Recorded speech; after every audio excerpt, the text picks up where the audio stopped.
Hey there, and welcome to the deep dive. Yay. Today we're plunging into some really fascinating ideas. Stuff about what happens after weight loss.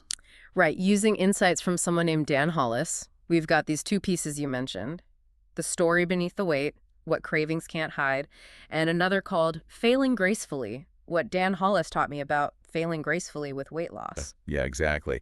So our mission really is to unpack that psychological side of things post-weight loss. Understand the role of, like, the story we tell ourselves, the support we need, and maybe rethink what failure even means in this context. And importantly, we're sticking only to what's in these specific sources about Hollis's ideas. Absolutely. That's the frame for today. So this isn't your typical deep dive about, calories or exercise routines. No, not at all. It's digging into the human story underneath, the internal shifts, navigating big changes. It feels like it's less about the how-to of losing weight and maybe more about the how-to of, well, staying there psychologically. That's a great way to put it, based on these materials. Yeah. All right, let's dive in. Okay. So maybe the most foundational idea from Hollis in these sources is this core distinction he makes. Which is, Weight loss is biology. Staying there is narrative. huh, biology versus narrative. Okay, Okay. why is that split so critical? Because, my first thought is most programs, most advice, it's all biology, biology, biology. Exactly. And that's precisely the point highlighted in these writings about Hollis's work. Hmm. He suggests that's where many long-term efforts kind of fall short. Because they miss the narrative part. Right. The biology, the diet, the exercise, that starts the physical change. But the enduring challenge, maintaining it. Hmm. Hollis argues that lives mostly in the psychological space. It's tied up in your personal story, your identity. Okay, so let's follow that. Biology does its thing, the scale moves. Yeah. What happens then? Inside, what's that psychological terrain actually like, according to these ideas? Well, this is where it gets really interesting and apparently often overlooked. The sources describe this moment of adjustment, big time. Adjustment how? Like, you look in the mirror, and yeah, you look different physically, but there's this disconnect. You don't fully recognize that person staring back. The clothes fit differently, sure, but the old story you had about yourself, it suddenly feels off. It doesn't match this new reality. And the sources actually put a name on that feeling, right? Something they say gets missed in all the usual talk about weight loss. Yes, exactly. Identity grief. That's presented as a really key takeaway from Hollis's perspective here. Identity grief. Wow. Yeah, acknowledging that there can be a real sense of loss or disorientation, maybe even mourning for an identity you held for a long, long time. An identity often wrapped up in your weight. And the sources say you won't find that in the before and after shots. Nope. Not in the ads, not in the highlight reels. It's in the, quote, silence after the celebration. That's silence. Okay.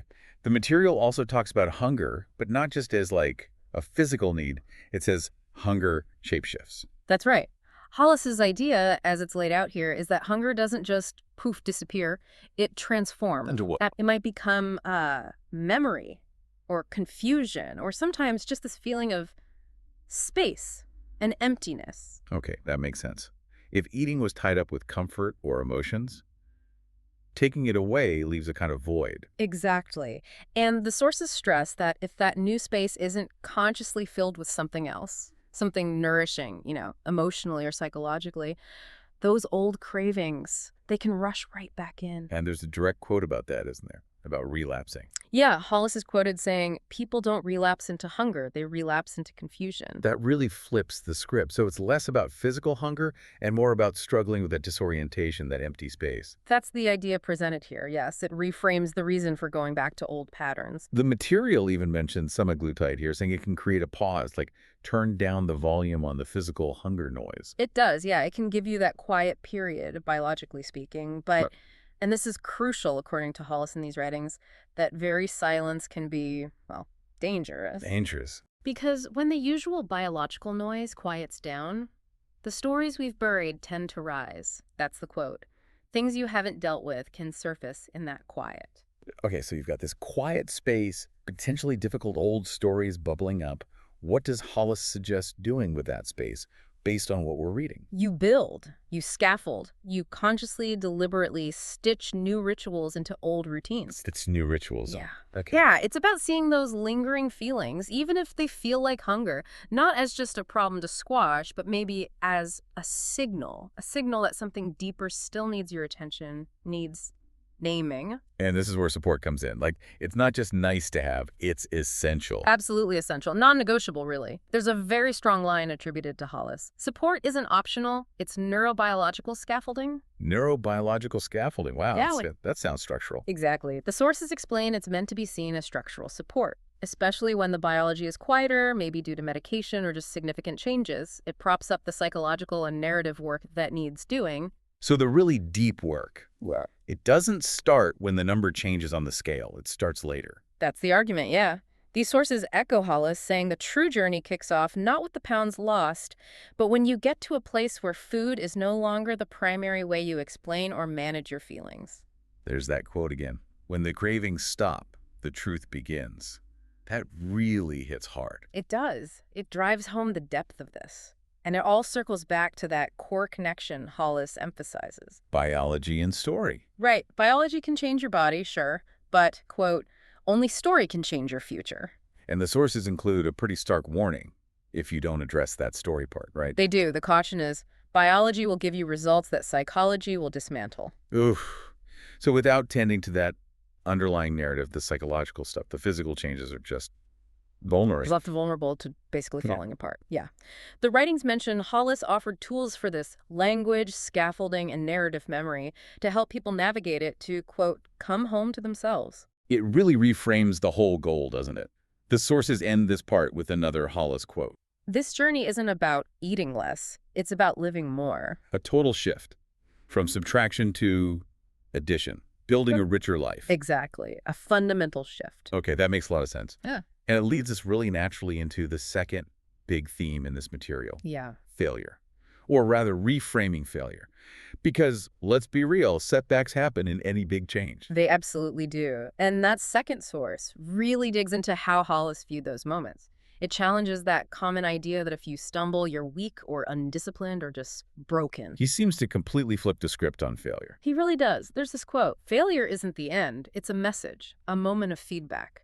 And sometimes it's the most honest conversation you'll ever have with yourself. Okay, wow. So failure isn't like a final grade, but data, information. Precisely. The sources explain Hollis saw perceived failures not as proof of some personal defect, not as a shame story, but purely as a data point, something to look at curiously, learn from, and then, build on. How does that apply to relapse? Because that often feels like the ultimate failure for people. Well, according to Hollis's perspective here, relapse isn't some kind of betrayal of all your progress. It's described more like the brain asking for the old familiar rhythm. The old rhythm, like a habit. Kind of, yeah. It's a signal. And the sources point out something really important. If you ignore that signal or just judge it harshly, you don't just fail, you fracture. Fracture, that sounds way more serious than just failing. It implies a deeper kind of break, doesn't it? A collapse that happens when you try to just push through without understanding the signal underneath. And this connects back to things like semaglutide again in that second source. Yeah. Hollis is quoted saying, most people aren't failing semaglutide, they're failing to prepare for what comes after it. Ah, so they haven't built the narrative structure, the psychological support needed for when that biological quiet fades and the old rhythms call out. That's the idea presented. They haven't prepared for after the tool's main effect. So setbacks aren't proof someone is weak, but maybe a sign the support system needs tweaking or the narrative needs work. That's exactly how the sources frame Hollis's thinking. These breakdowns signal that the scaffolding needs reinforcing, not that the person themselves is fundamentally flawed. And looking at it that way makes those moments potentially valuable. Yeah, the material suggests these setbacks can even be seen as sacred if, and this is a big if you can look at them with curiosity instead of judgment. Curiosity, not judgment. Okay. And this ties into another Hollis quote. The shame isn't in failing. The shame is in pretending you were supposed to be perfect. Ah, that just takes so much pressure off, doesn't it? It builds in grace. It does. And according to Hollis here, grace isn't about never stumbling. It's built in how you respond when you do. How so? Grace is built when, after a stumble, you reach for a better tool like that curiosity or asking for support or a different question instead of just automatically reaching for self-blame. And that leads to a really specific kind of question he encouraged people to ask themselves. Yes, a key practice Hollis apparently promoted was, after a misstep, asking, what story am I telling myself about this failure? And is that story helping me become who I want to be? Wow.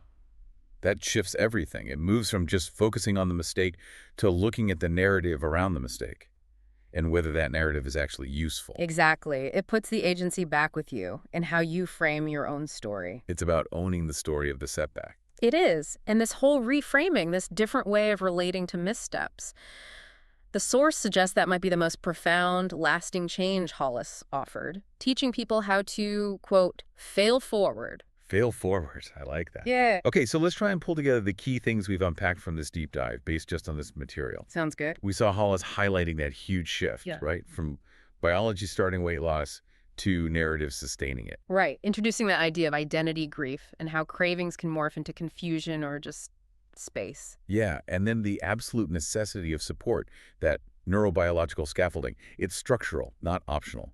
And then this whole powerful reframing of failure, seeing it not as a personal flaw, but as feedback, as data. As an opportunity, really.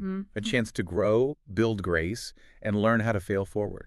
Yeah, these insights, pulled directly from what these sources say about Dan Hollis's ideas, they really do push beyond the usual advice. They get into that deeper psychological, emotional, and story-based work needed for real long-term change. It definitely gives you, the listener, a lot to consider, whether that's for your own path or maybe how you think about supporting other people. For sure. And maybe, based on these ideas we've discussed from the sources, here's a final thought for you to sit with. Okay. If Hollis is right, if when the cravings stop, the truth begins, what truth might be waiting for you in that quiet space?